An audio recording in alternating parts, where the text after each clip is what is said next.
Good afternoon, everyone. We're going to start in about 2 minutes. We want to give everybody a little time to, finish their other meeting and attend this session. So bear with us. We'll start probably at 12:03 Eastern.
Good afternoon, everyone. We're going to be starting in about a minute.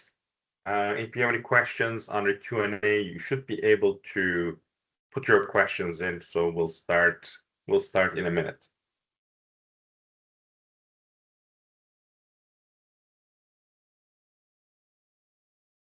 Murat, do you want me to share my screen? I'm already sharing. So Yeah. Okay. Like I think I'll try continue, Sushant. Like I'll just keep changing slides, just let me know, right? And then we'll go from there. Perfect. Okay, it's 12:03. Good afternoon, everyone. My name is Murat Sesen, and I'm here with Sushant. So today we're going to be talking about CPCSC Level 1. So there's Q&A enabled for the session. So if you guys have any questions, feel free to put them in the Q&A section. And then we can sort of go from it. We're looking at keeping this really light. We don't have, I think we've got about 16 or 17 slides to go through. And yeah, so I'll kick it off and then I'll turn to Sushant afterwards, right? So I'm assuming everybody can see the screen. You can see it, right, Sushant? Yes, I can see it, yes. Okay, excellent. So today's session is more of a CPCSC Level 1 latest update, what's happening, what it means, what to watch for. Just a quick disclaimer, this is for educational purposes only. This is not official guidance from Government of Canada. For official information, I highly recommend you look at the CPCSC website. They recently revised it. So, you may want to look into what they have there. And I'm assuming that they're going to be updating it, probably in June with more guidance documentation. So what we're going to be covering in here is, this is more of a 30-minute update for organization tracking for CPCSC Level 1. What's the latest in practice, what's happening for Level 1 update for your organization day to day.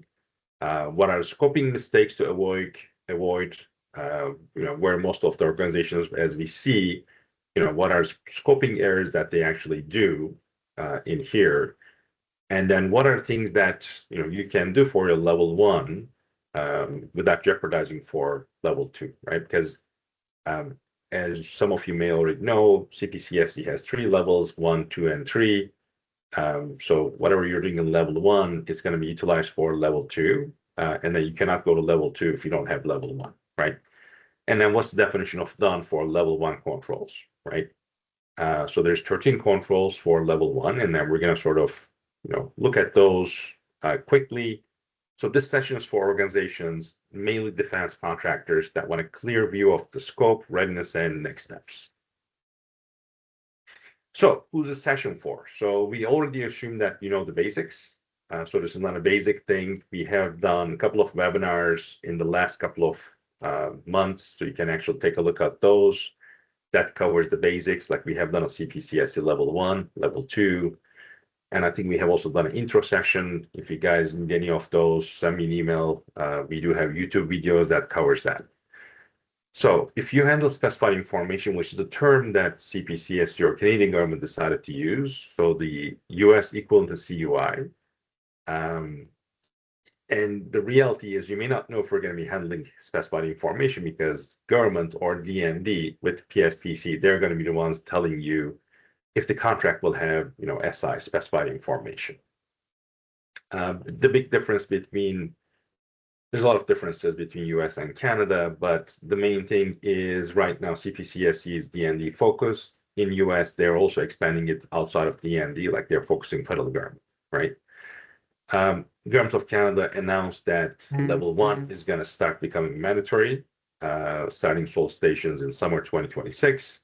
Now, keep in mind that it's not mandatory for responding to an RFP, but it's mandatory for contract award, right? There's a big differentiation, but let's say you won a contract. Well, you didn't win the contract, but you're number 1 on the list, and they want to award you the contract. If you don't have your level 1 and the requirement is listed there, you won't be able to award the contract if you don't have level 1, right? And then the other thing that you want to do is you want to avoid rework when you're doing your level 2, which it's going to be becoming mandatory in spring 2027, right? So this is not new, but the timelines have sort of shifted to the right from a GC perspective, right? And then you also need to make some decisions from a scoping and investment perspective right now. If you wait till the RFP process, then you may jeopardize your contract award, right? And if you're not sure about CPCSC, if it applies to you, look at the CPCSC website for intro or guidance, or you can reach out to myself or Sushant. Now, what actually changed, right? So there's a couple of things that has happened. So ITSP, 10171, which is NIST SP 171, published about 6 months ago, right? That hasn't changed. Now, that's out there, that's controlled, that's fine. But what's new is they included level 1 scoping guide, which is actually not bad, and it actually covers, how you handle, SI identification, how do you mapping, boundary definition, and then the 13 controls and how you're going to look at scoping. The other big difference is if you currently have a Canada by profile, which is SAP Ariba. Now they do have a supplier profile questionnaire, question 12, and then you can now declare your compliance level for either CPCSC or CMMC. For level 1, the way it's done is it's actually a questionnaire that you fill out, like for 13 controls, and then you actually sign it, and you can actually submit it to PSPC so they can actually have a record in you. Now, Canada has decided that they will use a CMMC certification like level 1 or 2, but they also reserve the right to say, okay, we want to do a deeper dive into this thing or, look into it more type of thing. Sushant, over to you. Thank you, Murad. So, hi everyone. Thank you so much for taking time to meet with us, attend this webinar today. So, the purpose, as Murad mentions, it is to give you the updated knowledge on CPCSC. Along with that, trying to help you understand the requirements in a better way. So, the situation right now is the compliance is evolving. We are seeing some guidelines coming out. And we want to help you understand how it is related to how it relates to you and your organization. So let me just give you a quick overview of where we are now. Summer 2026 is closer now, and we are seeing this compliance mandatory requirement is ramping up. Level 1 has become like a mandatory requirement, and we'll start seeing this requirement into solicitations in June and August 2026. The best part is it is still a self-assessment for level 1, and we haven't really understood like what the level 2 and what the timeline for level 2 is going to look like. There might be some delays or prepones happening on that end. When people see that, oh, there are 13 controls, 13 is a very small number. We can just quickly go through the assessment and see where we stand, self-assess it, and provide the outcome or the results to the compliance, whether we are complying or not complying. As there is no documentation control or requirement in this compliance, particularly it gets misinterpreted, right? It is lightweight, but the session is particularly organized to help you understand this is not the checklist approach. This is not something that anybody can quickly go through and declare that they are compliant with the level 1. The level 2 will be built on the basis of level 1 compliance. So when you are, whatever scope you are declaring for the level 1, it can be people, processes that you include in the scope, technologies that you include in the scope, or any facilities that you are operating out of is included in the scope. That scope is going to stay same for level 2 again. So when level 2 is implemented, you don't want to implement all those 110 controls or 97 controls if we go for Rev 3 according to Canadian standards for all the systems are in the scope. So the core message that you will drive home today is how you should be looking at this compliance journey, how you can minimize the scope, what questions to ask on a regular basis when you are going through the compliance. Can we move to the next slide, please? So the core principle. Whenever it comes to a cybersecurity program implementation or cybersecurity compliance journey, scope is critically important. Scope is a decision, a design decision. It's many organizations, as it seems like a very easy to achieve 13 controls, they consider all members of their organization in scope, all systems that they use in the scope, and that's where the compliance program fails. It either gets over expensive, or it doesn't really stand with your business goals, the budgetary goals that you are keeping for the compliance requirement. So in order to understand what the scope look like, what questions to ask, the critical question is, where does my system specified information lies? Which system will be using to access this specified information, devices that are being used, or the media where the specified information will be stored. The second level is people who are involved in the specified information work. If you have an organization with 50 employees, but a handful of people, like let's say 5 people are working with specified information, and those are critically important for you to fulfill the requirement of contract, you should always consider to minimize the scope and include only 5 employees.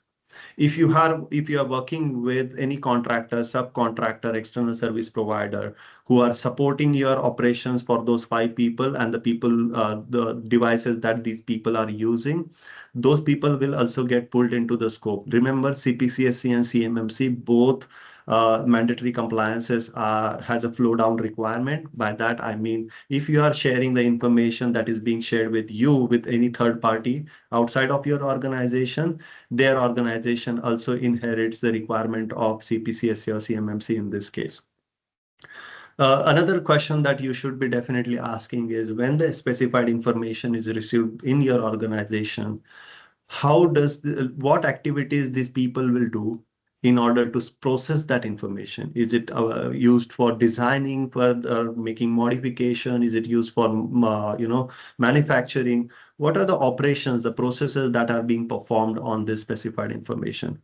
Once we have the understanding, high-level understanding of how the specified information is going to flow, who all are in scope, what systems they use, what processes do you follow, based on that, can we go to the next slide, please? Based on that, we can help you avoid some of the critical mistakes that many organizations face. With Murat, I have spoke with so many organizations in past, and we help organization get ready for the CPCSC and CMMC requirement. And these are the commonly observed mistakes and pitfalls that many companies fall prey to. People overscope their environment. Just because 13 controls seems lightweight, they include all 50 people in the scope, and then that triggers the overscoping of this case, and then the whole infrastructure implementing the security controls, be it anti-malware software, firewall, access control mechanisms, everything becomes an expensive journey. Sometimes organizations also do underscoping. So let's say, sticking with the same example, we have 5 people in the organization who are critically important for handling the or completing the contractual requirement under with GC. But we fail to understand that the people who are in the scope, 5 people, their devices are particularly being managed or maintained by an external service provider or MSSP, MSP, who is not in the scope. So that misscoping or the underscoping can also trigger the failure of the program. So the fix for this is to understand what ESPs are in the scope and making sure that we do the scoping assignment critical, very important, in a very precise way. And third mistake that we are observing in the defense industrial base right now is the scoping which is being done is according to based on the first contract that they are aiming for. Remember, if you are bidding for a contract and that contract requires you level 1, but 6 months down the line, as business evolves, your business goals evolves, you are bidding for level 2 contract, then there is a rework that gets triggered in here. So if you have a business goal to bid for level 2, let's not just think about first contract, try to think of the long-term approach a long-term approach where the scoping and all implementation can be done once and repeated multiple times.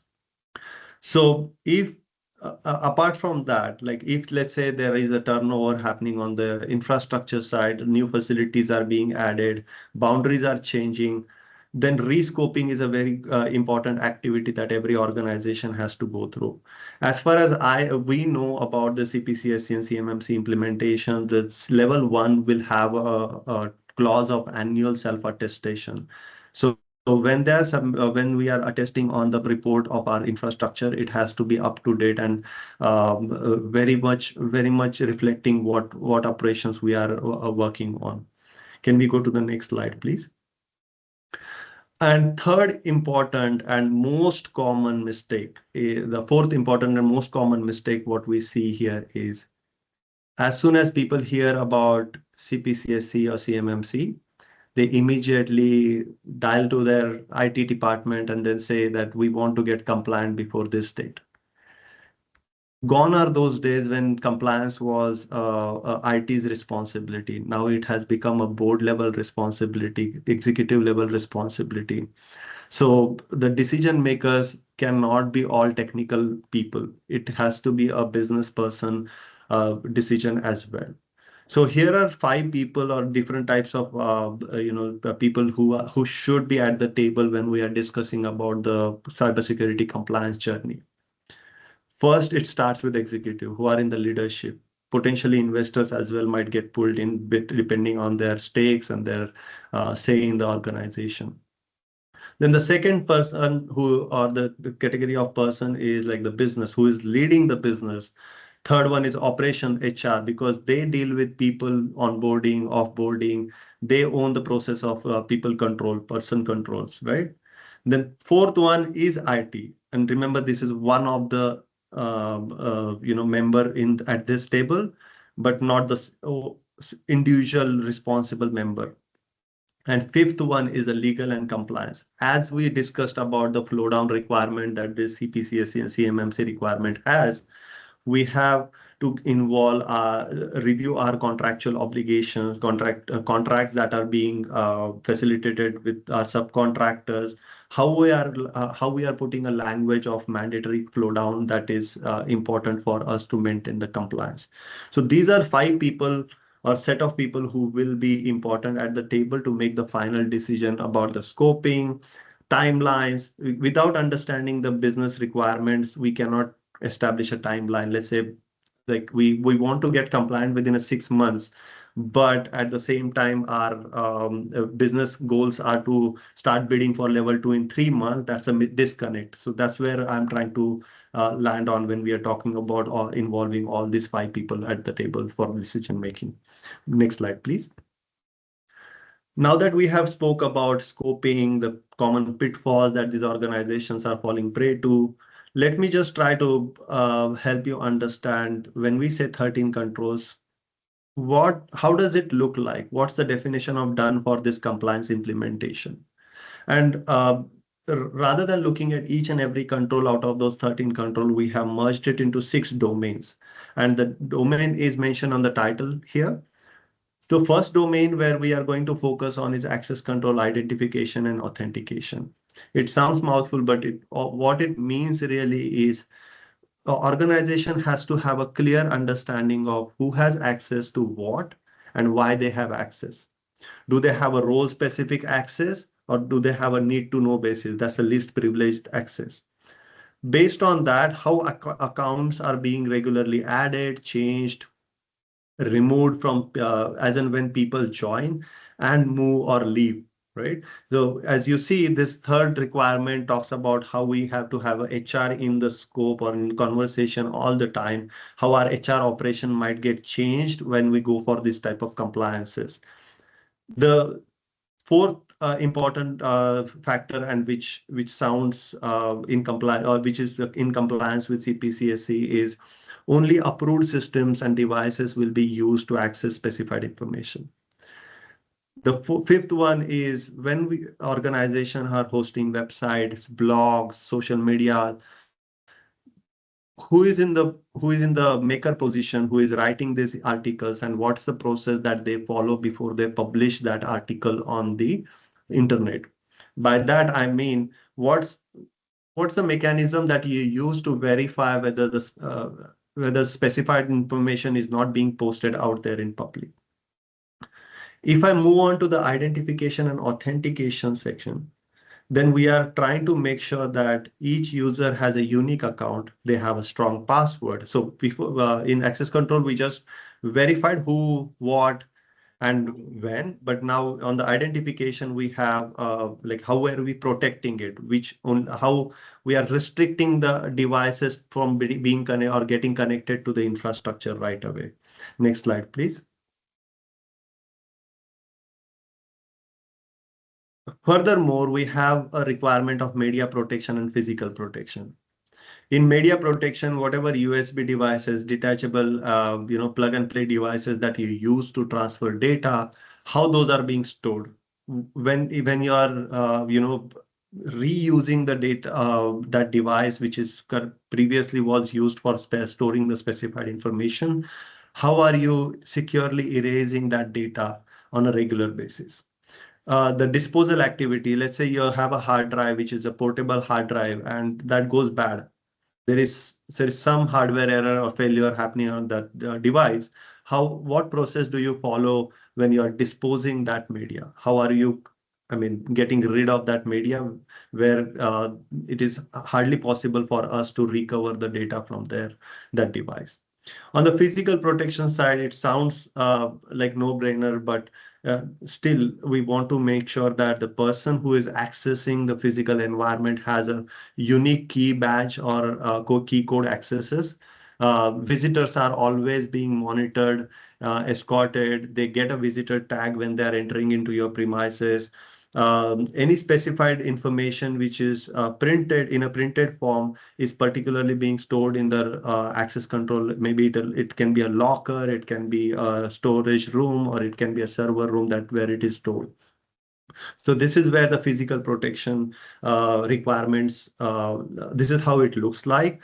So everything has to be it has to sound positive when you are attesting or when you're seeing that we are compliant with a CPCSC level 1. Next slide, please. Moving on to system communications and integrity.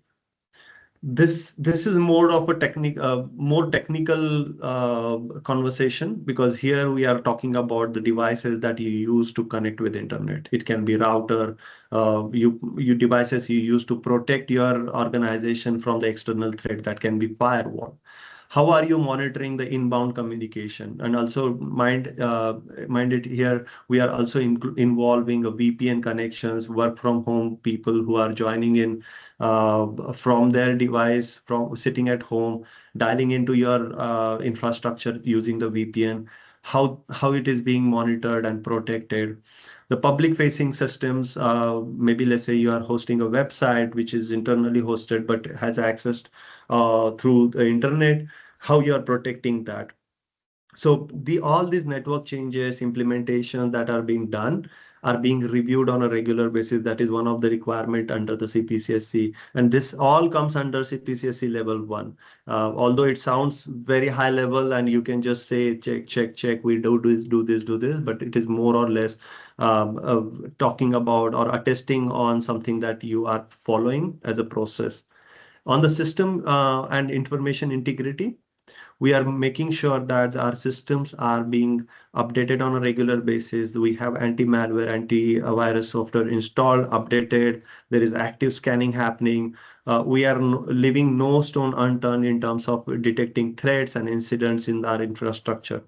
One of the requirement under CPCSC and CMMC is to report the breach or incident within 72 hours. If we do not have any track or monitoring process established for monitoring the incidents or breaches, we cannot really inform them within 72 hours. So that is important thing for us to understand. Moving on to next slide.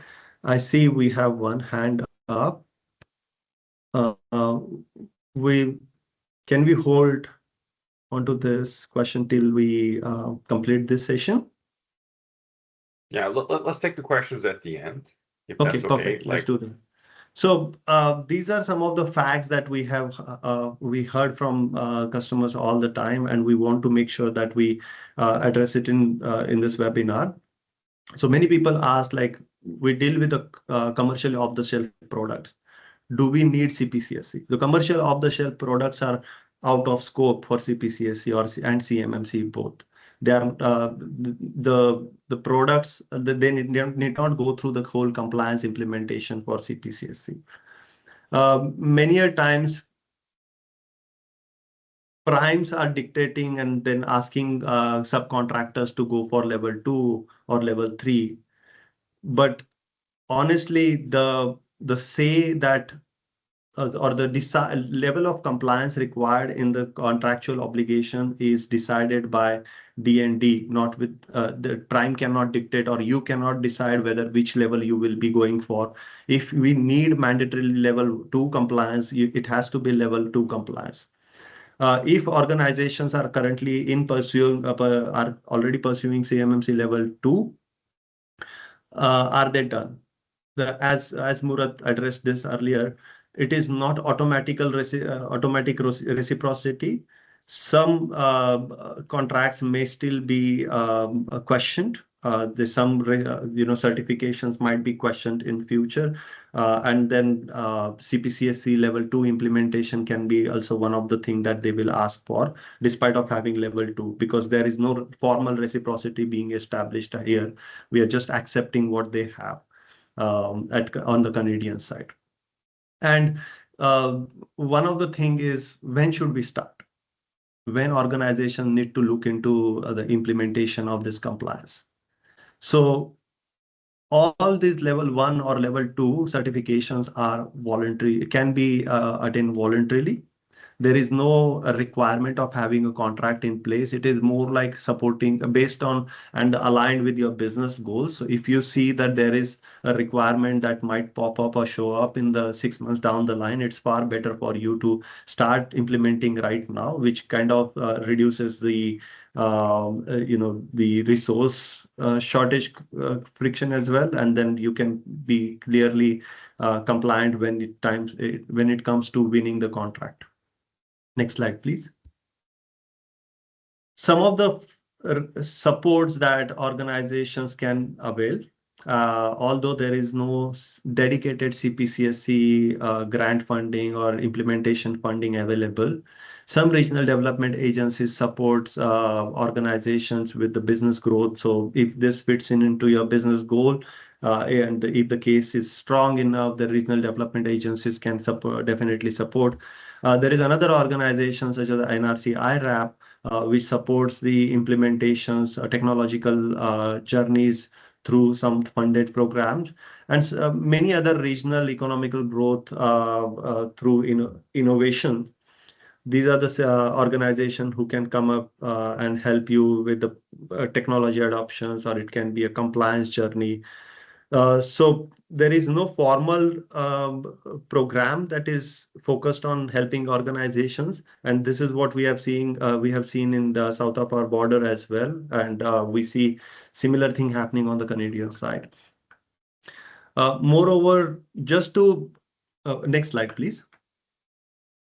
When it comes to starting with the cybersecurity program, how we can help you. So in collaboration with MDOS, Center for Cybersecurity Innovation, we will be helping defense contractors to make sure that they meet the compliance requirement with clarity, with speed, practical execution, and coming up with the best case scenario, which is kind of a roadmap, a fast track roadmap to being compliant when you need it.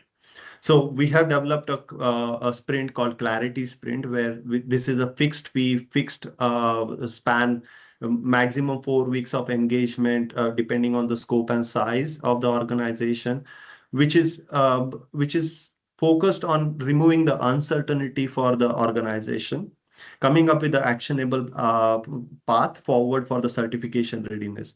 Here are some of the highlights that Clarity Sprint offers here at the Center for Cybersecurity in collaboration with MDOS is which systems should be in scope, what data is important, and what data flow diagram looks like, what users and vendors are in the scope, scoping challenges being solved at the first place. Then second important thing is, like, if you are ramping up to be level 2 compliant in future, how can we have a avoid costly missteps of going through the going through the proper allocation of budgets for tools, controls, processes, environments, and make sure that the scope is real and supporting the business goal, and not just good to have scope. It is mandatory and important to conduct the business activities. If we do this two activities correctly, we automatically accelerate our journey towards the readiness. So with these activities, we can identify the gaps earlier. We can prioritize those gaps in order to reach the compliant state as soon as possible. The journey towards that compliance looks efficient and not costly for this organization. And the last but not least is executive level visibility. Despite of this being a technological program or adoption program, we need to have the executive leadership approvals, which keeps us driving towards the compliant state. So the involvement of executive level people and visibility for them kind of helps us to be on the same page throughout our journey. So in a nutshell, it is a fixed fee, fixed scope, and fixed span engagement, which kind of offers a minimal disruptions for your day-to-day activities, but you get into the state where you have a clear roadmap to be compliant, and which is aligned with the business goal that you have. Next slide, please. So this brings us to the end of this session. As I mentioned earlier, we have to, although we are looking at level 1, let's not underestimate the questions that will be raised in the long run when level 2 compliance requirements are brought forward. Level 1 scope will be proceeding with level 2's requirements, so the cost can be reduced over here. So here is a summary of the pointers that we discussed. Please make sure that the scope is critically designed to meet your business requirements. Rather than involving everyone in the scope for the SI or for the CPCSC, you can have a smaller bounded and documented scope. We can focus more on investing in the processes that are not present in the organization, understand how this CPCSC is going to change the way that you're working with contracts or fulfilling the contracts, and the tools that are required for the compliance in the long run. Please do not consider this as an IT problem. This is a business level business problem. And lastly, when we are working towards the compliance, it is a cybersecurity program implementation. It's not a checklist activity which can be done pretty quickly. So that brings us to the end of this session, and we will open up a floor for questions now.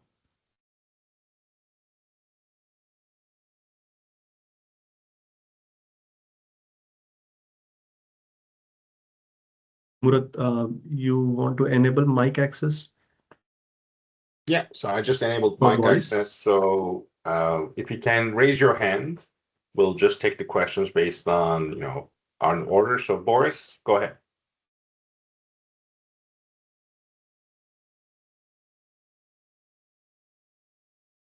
So you can Boris, I unmute, think you can you are unmute on yourself. mute. Sorry, do you hear me? Yeah. Audible. I'm sorry, guys.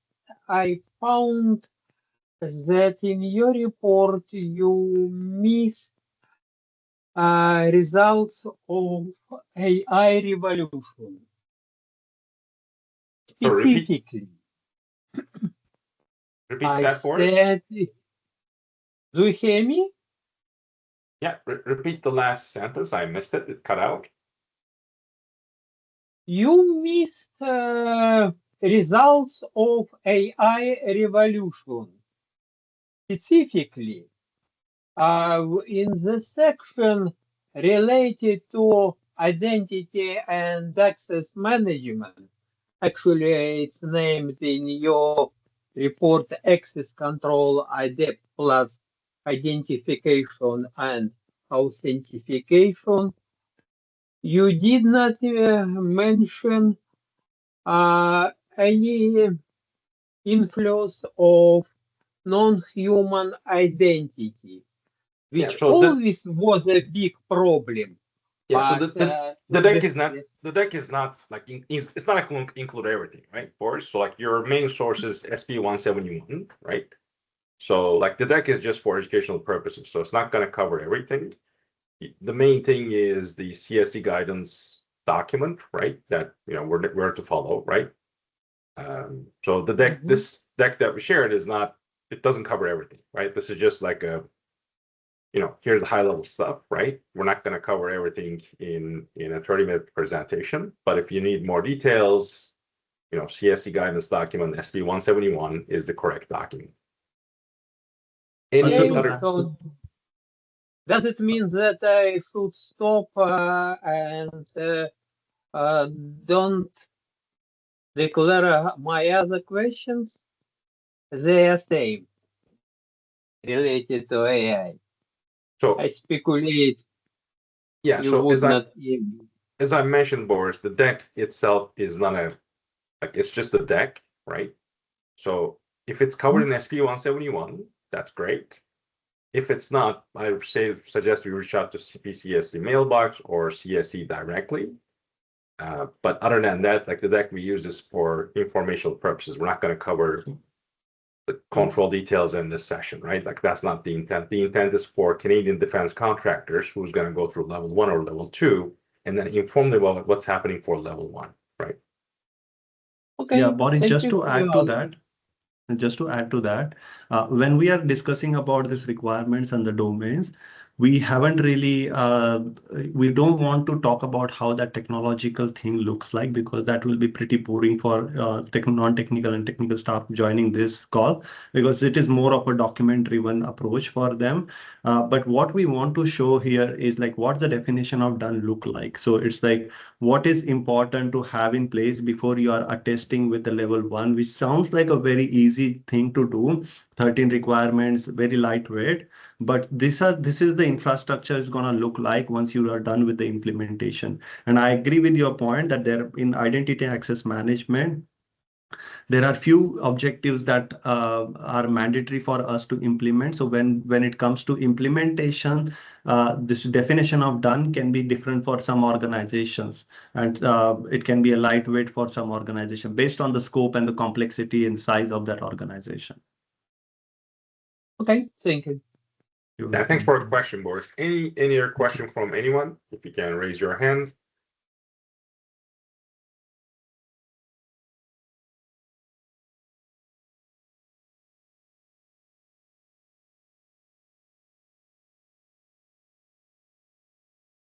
I'm guessing there's no other questions from anyone at the moment.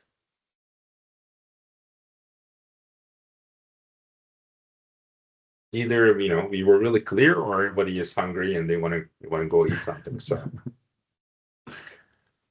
okay, awesome. Well, thanks for attending the session. If you guys have any questions, you can reach out to myself or to Shant. We'll be more than happy to answer any of your questions. If you can, keep in mind, like, we're not the official information source for this. So I'll just make the disclaimer that, like, this is for informational purposes, and CPCSC website is the main source. With the caveat that things are changing on their side, right? Like we have seen the CMMC program, right? So I'll do one final ask to see if there's any final questions, and if not, this will be a short webinar.